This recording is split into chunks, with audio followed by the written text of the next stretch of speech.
Selama 10 tahun aku begadang demi menamatkan sebuah game kultivasi. Tapi tiba-tiba mengumumkan penutupan server. Di dalam game aku adalah peringkat pertama di seluruh server. Tingkat kultivasiku telah mencapai Kaisar Agung tertinggi 1 miliar tahun. Eksistensi di atas puluhan ribu orang dan tak ada seorang pun di atasku. Kukira kecintaan selama 10 tahun akhirnya hanya akan menjadi kenangan. Aku sangka di hari penutupan server game itu menjadi kenyataan. Semua pemain yang pernah memainkan game ini akan mewujudkan tingkat kultivasi yang kuat di dunia nyata. Sebagai orang nomor 1 di dalam game, aku langsung mendapatkan tingkat kultivasi Kaisar Agung tertinggi. Menjadi orang terkuat di seluruh planet.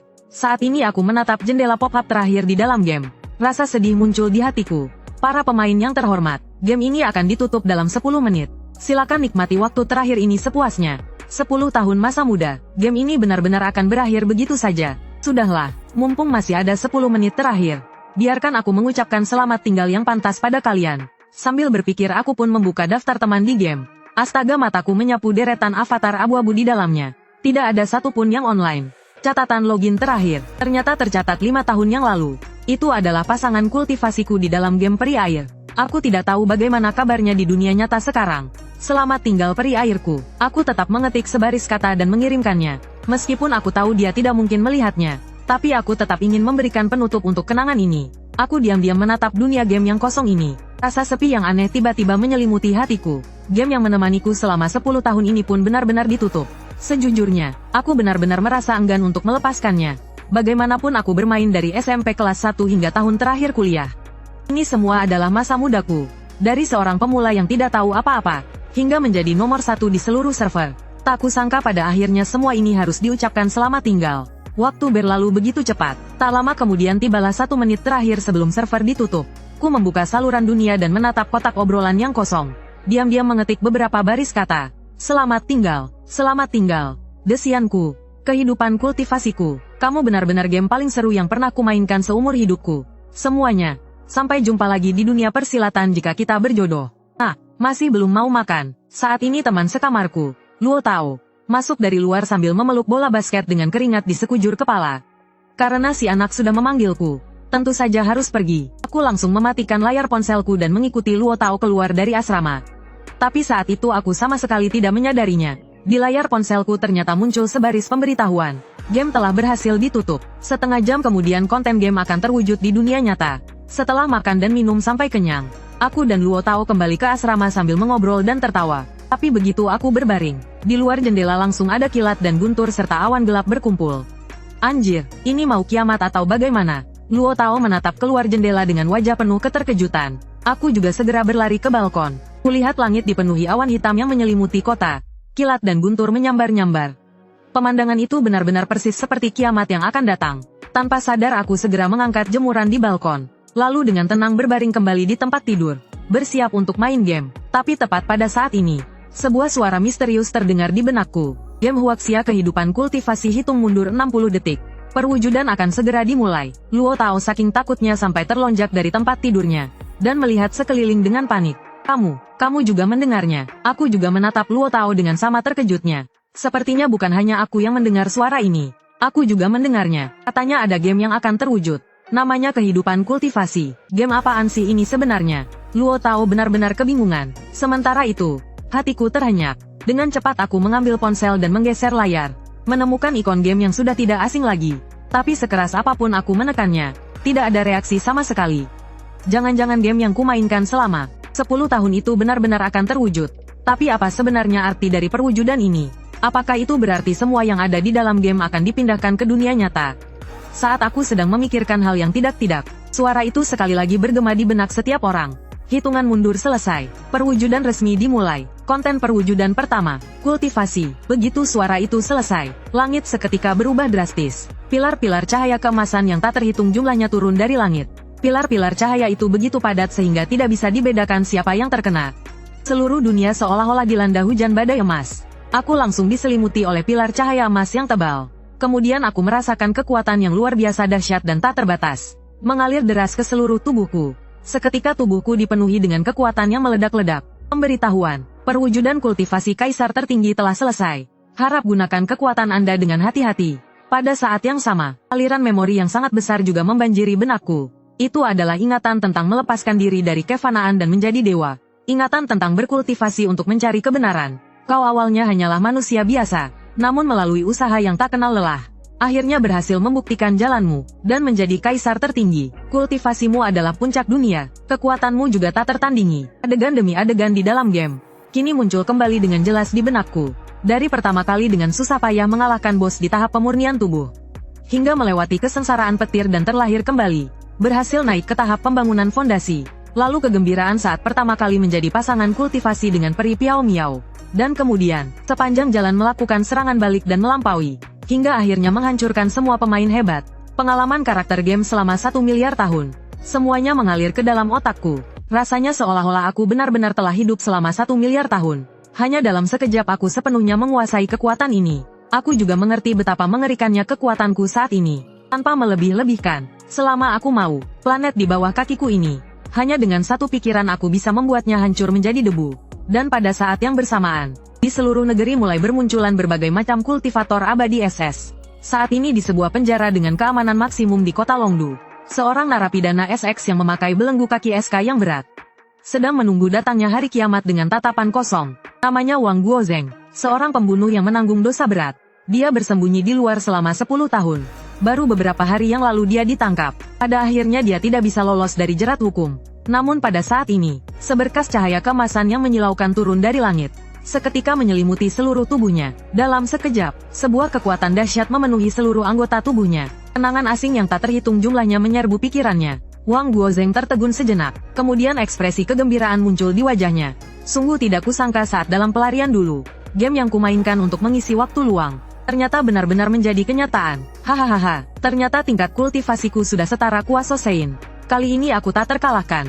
Aku benar-benar tak terkalahkan. Detik berikutnya, dia meronta dengan keras. Belenggu SK di tubuhnya hancur seketika. Kemudian terdengar suara ledakan. Dengan satu pukulan dia meruntuhkan dinding penjara yang kokoh, lalu berjalan keluar dengan angkuh. Yang mulia Xiao Yao, beraninya kau menghancurkan kultivasiku. Aku bersumpah, aku pasti akan menemukanmu. Ternyata dalam ingatan yang membanjirinya itu, dia menemukan bahwa selama dia tidak online, ada orang gila bernama Dewa Xiao Yao, terus-menerus menantangnya tanpa henti, membuat tingkat kultivasinya terus anjlok. Akhirnya bahkan keluar dari papan peringkat. Karena itulah dia jatuh ke alam semi suci saat ini. Kalau bukan karena Dewa Xiao Yao sialan itu, seharusnya dia berada di alam Raja Suci. Kekuatannya pasti berkali-kali lipat lebih hebat dari sekarang. Jangan bergerak, cepat kembali. Beberapa sipir penjara melihat Wang Guozheng berlari keluar. Mereka ketakutan setengah mati. Wang Guozheng berteriak dengan marah. Aura mengerikan langsung meledak. Beberapa sipir itu langsung terlempar ke belakang. Mereka menabrak dinding dengan keras dan langsung pingsan. Kemudian Wang Guozheng melompat dan langsung menembus langit-langit. Begitu saja dia menghilang dari dalam penjara. Tidak ada yang tahu kemana dia pergi. Anjir, cepat lihat. Luo Tao tiba-tiba menunjuk tangannya sendiri dan berteriak. Aku mengikuti arah pandangannya. Terlihat Luo Tao sedang memegang barbel seberat 20 kg. Hanya dengan satu tangan, dia meremukkannya menjadi bubuk seperti meremukkan biskuit. Gila, apa alam pemurnian tubuhku sekuat ini? Bukankah para master alam pembangunan fondasi dan alam inti emas akan jauh lebih hebat? Mendengar kata-kata Luo Tao yang kampungan itu, aku jadi ingin tertawa dalam hati. Alam pemurnian tubuh hanyalah tingkat yang paling rendah. Terus terang saja, itu hanyalah ambang batas untuk berkultivasi. Pada dasarnya selama sudah masuk ke dalam game, semua orang berada di tingkat ini. Hanya setelah mencapai alam pembangunan fondasi barulah dianggap benar-benar terlahir kembali. Lagi pula ada pepatah yang mengatakan di bawah alam inti emas semuanya hanyalah semut. Tiba-tiba terdengar suara keras dari asrama sebelah. Aku dan Luo Tao saling berpandangan. Kami segera berlari keluar untuk melihat apa yang terjadi. Anjir, temboknya hancur hanya dengan satu pukulan. Inikah kekuatan master alam pembangunan fondasi? Keren banget. Kenapa juga aku dulu tidak memainkan game itu? Aku juga ingin berkultivasi dan menjadi kuat. Hebat sekali. Pokoknya menurutku aku pasti tidak akan mampu menghancurkan dinding asrama dengan sekali pukul. Nada bicara Luo Tao penuh dengan rasa iri. Aku diam-diam menyaksikan pemandangan di hadapanku ini. Tapi dalam hati aku mulai merasa khawatir. Sekarang hampir semua orang mendapatkan kekuatan luar biasa. Sepertinya dunia ini akan menjadi sangat kacau. Tepat pada saat ini, pengeras suara siaran sekolah tiba-tiba berbunyi. Saya adalah kepala sekolah Li Chun. Sekarang seluruh guru dan siswa harap segera berkumpul di lapangan. Saya ulangi sekali lagi. Seluruh guru dan siswa harap segera berkumpul di lapangan. Ayo pergi. Kita juga pergi lihat situasinya. Aku menepuk bahu Luo Tao. Dalam situasi seperti ini sebaiknya kita lihat dulu bagaimana pihak sekolah akan menanganinya. Saat kami berdua tiba di lapangan, di sini sudah dipenuhi lautan manusia. Kepala sekolah dan beberapa wakilnya berdiri di atas panggung pidato yang tinggi. Dengan ekspresi cemas menunggu semua siswa berkumpul. Setelah lapangan tidak bisa menampung orang lagi, kepala sekolah akhirnya mengambil mikrofon. Anak-anak sekalian, saya yakin kalian semua baru saja mendengar suara misterius itu.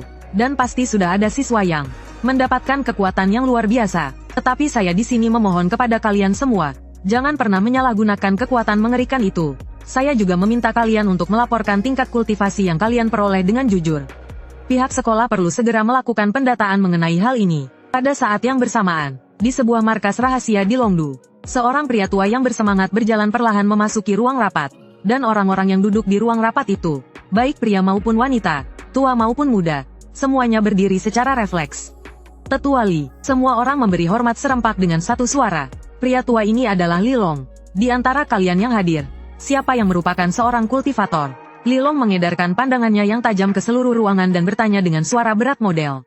Semua orang saling memandang dengan bingung. Pada akhirnya hanya dua orang yang diam-diam mengangkat tangan. Itu adalah sepasang pria dan wanita muda. Saat melihat kedua orang ini mengangkat tangan, orang lain yang hadir menunjukkan ekspresi terkejut di wajah mereka. Tidak disangka di antara mereka benar-benar ada kultivator. Mereka mengira semua yang hadir adalah prajurit. Biasanya tidak punya banyak waktu untuk bermain game.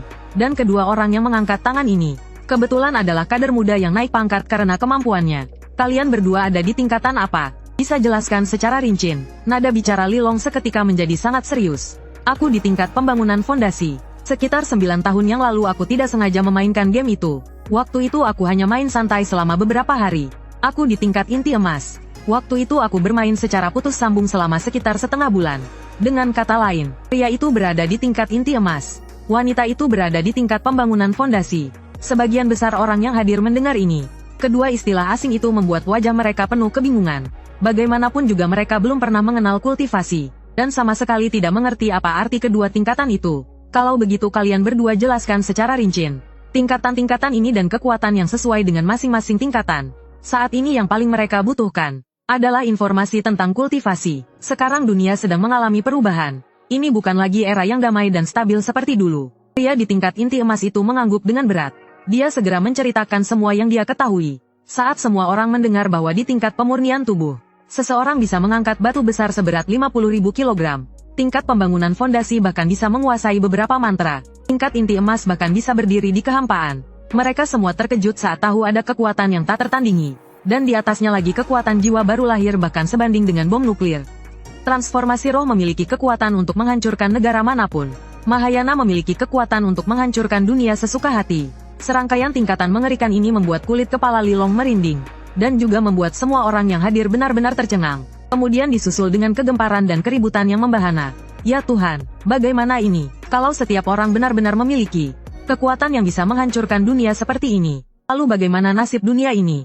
Kekuatan seperti ini benar-benar mengerikan. Hanya dengan bermain game selama beberapa bulan, sudah bisa memiliki kekuatan setara.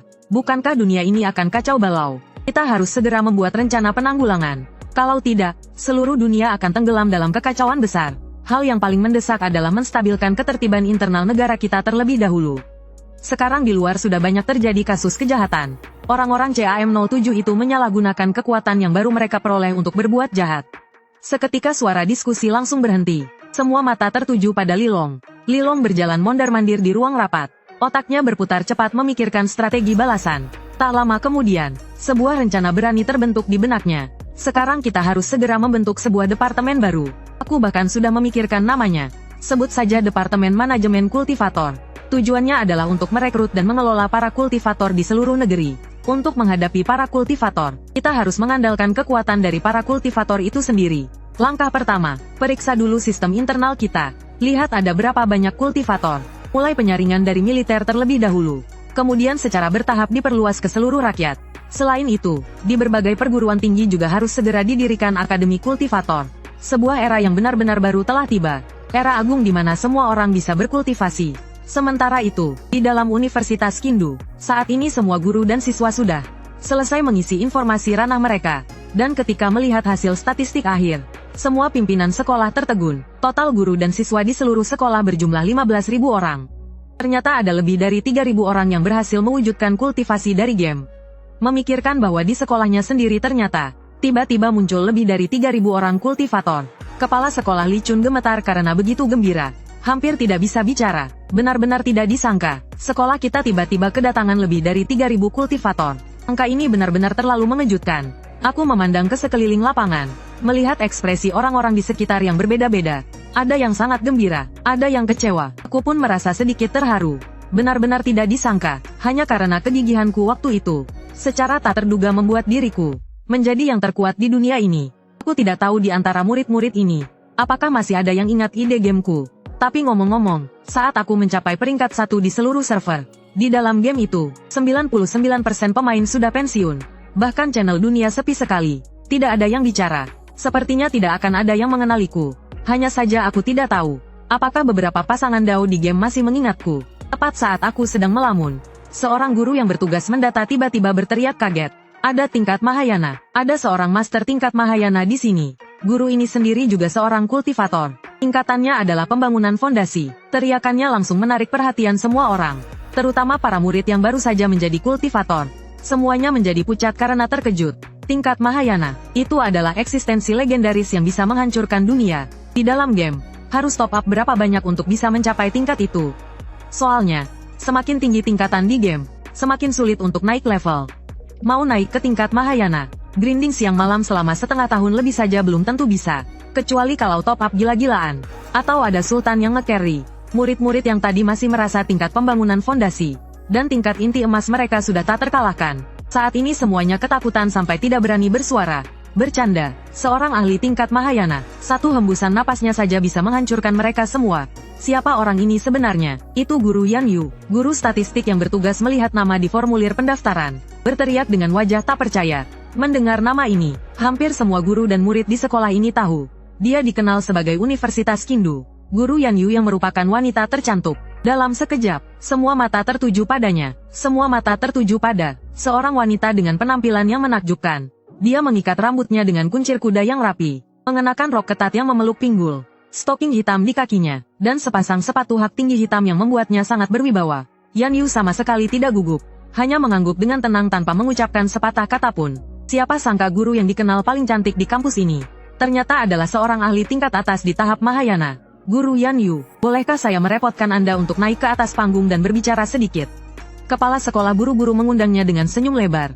Bagaimanapun juga dialah satu-satunya ahli tingkat atas di sekolah ini saat ini. Melihat penampilan kepala sekolah yang begitu hormat, para guru lainnya merasa sangat campur aduk. Sepertinya guru Yan Yu ini, posisinya di masa depan akan meroket. Yan Yu tidak menolak, berjalan ke atas panggung dengan langkah anggun. Dia mengambil mikrofon dari kepala sekolah, bibir merahnya sedikit terbuka. Sekarang game telah menjadi kenyataan. Semua yang pernah memainkan game itu akan mendapatkan kekuatan yang sesuai. Tapi saya di sini menasihati kalian semua, jangan pernah menyalahgunakan kekuatan ini, apalagi menggunakannya untuk kejahatan atau menindas orang biasa. Jangan naif berpikir bahwa kalian adalah yang terkuat, karena di dunia ini masih ada orang yang jauh lebih kuat dari kalian. Sampai di sini, pikiran Yan Yu melayang pada sebuah kenangan yang telah lama terpendam model. 5 tahun lalu dia baru mulai memainkan game kultivasi itu. Saat itu dia masih seorang gadis lugu yang baru lulus kuliah. Di waktu luangnya saat mencari pekerjaan, karena bosan makanya dia iseng-iseng bermain.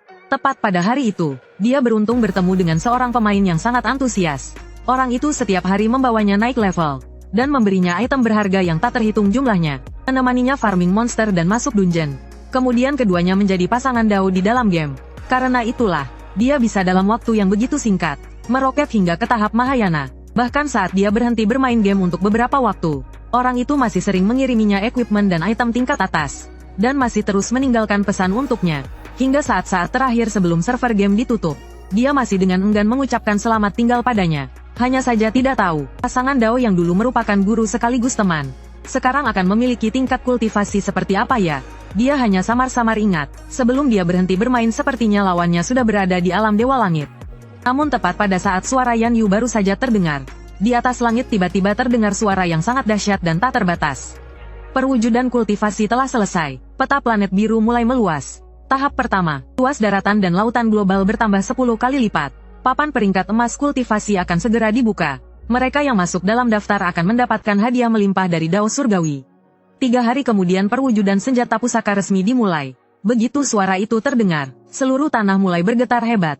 Orang-orang biasa di lapangan tidak bisa berdiri dengan stabil dan dalam sekejap menjadi kacau balau. Guncangan hebat ini berlanjut selama belasan detik baru perlahan-lahan berhenti. Aku perlahan-lahan menutup kedua mataku. Kesadaran ilahiku yang agung seketika menyelimuti seluruh planet biru. Dengan kultivasiku sebagai kaisar agung tertinggi, kesadaran ilahi bahkan bisa dengan mudah menjelajah keluar alam semesta. Aku terkejut saat menemukan seluruh peta planet biru benar-benar meningkat 10 kali lipat begitu saja. Dan di dalam wilayah Huaxia, muncul ratusan bahkan ribuan area yang belum pernah terlihat sebelumnya. Di sana ada lautan, ada hutan, ada juga gurun pasir, tapi semuanya sunyi senyap dan tidak berpenghuni. Bahkan tidak ada satupun makhluk hidup. Begitu saja muncul secara tiba-tiba. Tapi semua ini membuatku memiliki firasat buruk. Jika semua ini adalah perwujudan dari konten game, maka monster dan NPC di dalam game, apakah mereka juga akan datang ke dunia nyata? Tepat saat aku sedang berpikir, terdengar suara baling-baling helikopter yang bergemuruh dari langit. Semua orang pun mendongak untuk melihat. Terlihat sebuah helikopter tempur berwarna hijau tentara, sedang berputar-putar di atas lapangan. Saat helikopter mendarat dengan stabil, seorang pria berseragam militer yang rapi keluar dari kabin. Kelihatannya usianya tidak terlalu tua, mungkin sekitar awal 30-an. Namaku Luo Wei. Aku berasal dari Departemen Manajemen Kultivator yang baru dibentuk. Sekaligus aku juga seorang mayor jenderal. Mendengar perkenalan dirinya, semua guru dan murid yang hadir sangat terkejut. Permisi, siapa orang dengan tingkat kultivasi tertinggi di sini? Tatapan tajam Luo Wei menyapu setiap orang yang hadir. Aku berada di tahap Mahayana. Yan Yu dengan tenang melangkah maju. Dia bisa merasakan dengan jelas. Perwira militer ini juga seorang kultivator. Hanya saja levelnya jauh lebih rendah darinya. Hanya di tahap inti emas saja. Mendengar ini pupil mata Luo Wei tiba-tiba menyusut. Ternyata di sini tersembunyi seorang master tahap Mahayana.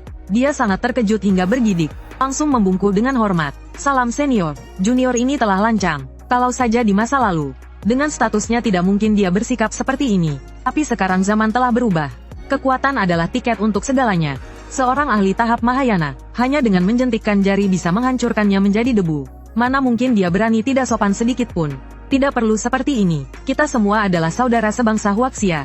Terlebih lagi, kalian para tentara adalah yang berkontribusi paling banyak untuk negara ini. Yan Yu sedikit terkejut dan tersanjung. Dia segera menggunakan kekuatan spiritual yang lembut untuk menopang Luo Wei. Kalau begitu, junior ini akan memberanikan diri memanggil Anda Nona Yan. Sikap Luo Wei tetap sangat rendah hati. Apakah Nona Yan tertarik untuk bergabung dengan Departemen Manajemen Kultivator kami? Untuk bersama-sama menjaga perdamaian dan stabilitas masyarakat. Saya bersedia. Merupakan suatu kehormatan bagi saya untuk dapat berkontribusi bagi negara. Yan Yu mengangguk tanpa ragu-ragu.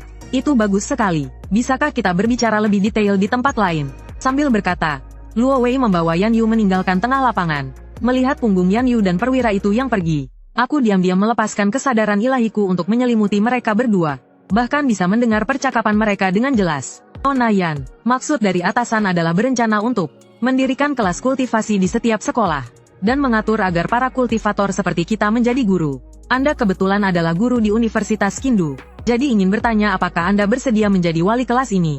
Tidak masalah, bagus sekali. Saya akan melaporkan situasi Anda apa adanya ke atasan. Karena Anda adalah seorang ahli tahap Mahayana, maka pemahaman Anda tentang game itu pasti jauh lebih banyak dari kami. Waktu saya bermain sebenarnya tidak lama. Oh, waktu itu sepertinya saya bermain selama sekitar setengah tahun. Setidaknya masih sedikit mengerti. Sekte-sekte di dalam game semuanya terdiri dari NPC. Jika hal-hal ini benar-benar terwujud di dunia nyata, maka para NPC dan sekte itu mungkin akan datang. Sekte yang paling hebat di antara mereka bernama Sekte King Yun. Menurut latar belakang cerita game, pemimpin sektenya adalah eksistensi setingkat Daluo Jinxian. Bahkan tetua di bawahnya, yang terlemah pun adalah Disian atau Xuanxian. Sekte-sekte lain meskipun tidak memiliki Tianxian, kekuatannya tetap sangat luar biasa. Mendengar ini wajah Luo Wei dipenuhi keterkejutan. Pengetahuannya tentang latar belakang game sangat sedikit. Dulu dia hanya bermain santai selama seminggu dan menghabiskan sedikit uang. Kemudian karena wajib militer dia tidak pernah memainkannya lagi. Dia hampir bisa membayangkan adegan itu. Jika yang menakutkan ini benar-benar datang ke planet biru, maka bagi seluruh planet biru akan menjadi pukulan yang sangat menghancurkan. Itu adalah Daluo Jinxian yang legendaris. Hanya dengan satu pikiran bisa menghancurkan sebuah negara, bahkan keberadaan seluruh planet. Jika tidak bisa mengendalikan mereka, maka bagi Huaxia itu adalah sebuah bencana besar. Tidak ada bedanya dengan akhir dunia. Tapi kamu juga jangan terlalu khawatir. Sekte King Yun dalam pengaturan game adalah sekte lurus yang terkenal. Tidak akan membunuh orang yang tidak bersalah. Yang benar-benar perlu dikhawatirkan adalah sekte-sekte iblis itu. Mereka tidak hanya memakan manusia, tapi juga menggunakan jiwa manusia untuk melatih ilmu jahat. Orang-orang ini adalah bencana yang sebenarnya. Saya mengerti, masalah ini akan saya laporkan secara rinci kepada atasan. Jika sekte-sekte ini benar-benar datang ke wilayah Huaxia, bagi kita, itu akan menjadi bencana yang dahsyat. Duo Wei sama sekali tidak berani membayangkan masa depan. Jika NPC itu benar-benar datang, apa yang harus dilakukan oleh para pemain seperti mereka? Tingkat kultivasi NPC itu sudah jauh lebih tinggi dari pemain. Dan tahun kultivasi mereka juga jauh lebih lama. Tentu saja cara dan kartu truf mereka juga lebih banyak. Para pemain seperti mereka, hanyalah mewarisi ingatan dari dalam game. Jika benar-benar bertarung, pengalaman bertarungnya mungkin benar-benar tidak sebanding dengan NPC licik itu. Ini sama saja seperti melawan meriam dengan pistol. Oh ya Nona Yan, ku tidak tahu apa kau tahu. Siapa saja pemain hebat lain di dalam game. Contohnya yang lebih hebat darimu. Lebih hebat dariku. Wah itu banyak sekali. Waktu itu aku bahkan tidak bisa masuk 50 besar peringkat server. Para master di peringkat itu semuanya adalah monster di atas tahap kesengsaraan. Terutama guruku, orang yang dulu mengajakku bermain. ID-nya bernama Xiao Yao Tianzun. Waktu itu dia sudah mencapai tahap Dewa Surgawi. Kalau saja dia tidak berhenti bermain, sekarang mungkin sudah menjadi seorang suci. Atau bahkan alam yang lebih tinggi. Aku yang sedang menguping dari jauh tiba-tiba terkejut. Mataku langsung terpaku, karena aku mendengar sebuah nama yang sangat kukenal, Xiao Yao Tianzun. Ide gameku adalah Xiao Yao Tianzun. Tidak kusangka, Guru Yan Yu ternyata mengetahui ide gameku. Bahkan bilang kalau dia adalah muridku. Tapi sekeras apapun aku berpikir, aku tidak bisa mengingat siapa dia. Mau bagaimana lagi, dulu aku membimbing terlalu banyak murid.